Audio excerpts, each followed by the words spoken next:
សួរពុកម៉ែបងប្អូនខ្លះក៏ស្គាល់ស្រូវមួយប្រភេទនេះខ្លះក៏នៅនេះស្រូវរាយវរីនេះវាជាងកមួយប្រភេទដែលថ្លៃដែរ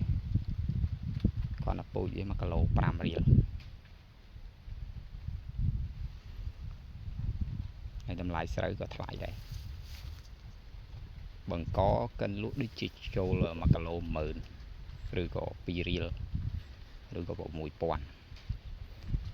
តែមិនងាយគេលក់ឲ្យ6000អានោះផ្ការំដួល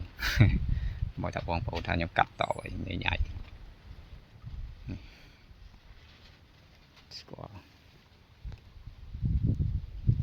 ខៀវផ្ការំដួលបងប្អូនហើយនេះភេទស្រូវរាយវរីស្រូវដែលมันមានជាតិស្ករអង្គវាជាងសាបបើអ្នកទាំងនោមផ្អែមល្អ